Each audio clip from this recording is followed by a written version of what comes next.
Well, it's good to be back. While I was out, I had two precious babies, and they're doing great, and I'm really happy to have them here safely and they're healthy. And I'm happy to be back at work and heading downtown to follow the happenings at the General Assembly.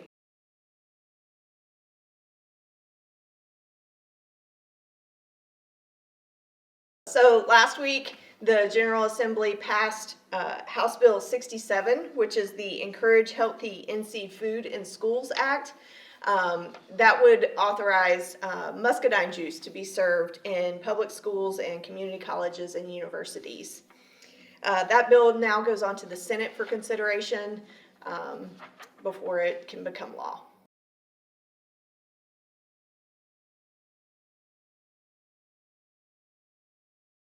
Both the Senate and House Agriculture Committees met last week to handle business.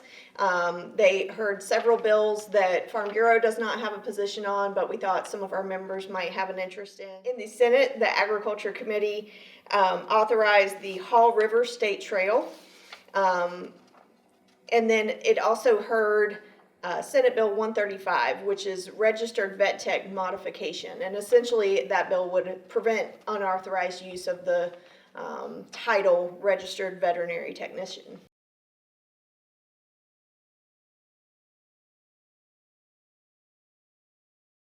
So the House Agriculture Committee heard two bills as well. The first was House Bill 341, the Tropical Storm Fred Unexpended Funds Wildfires Bill. What that does is it allows unexpended funds left over from a Tropical Storm Fred relief program to be used to fight wildfires that may occur this year.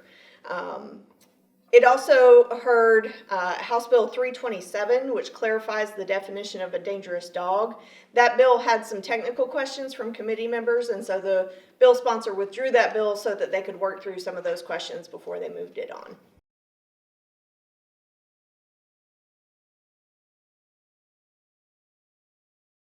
So also on Wednesday was a big busy day. Like I said, Governor Roy Cooper introduced his 2023-25 budget proposal, and teacher raises, state employee raises, those kind of took top billing in his plan.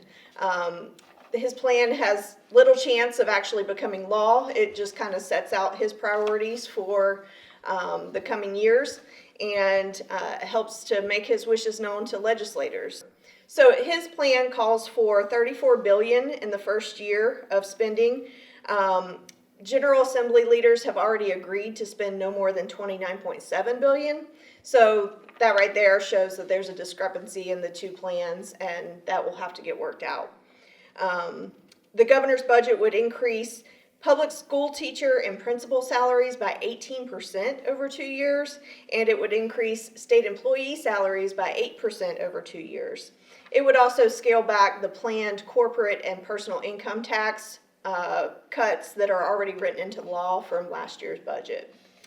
So, like I said, it's unlikely that his budget plan will become law, but it states his priorities, and we'll see how that plays out.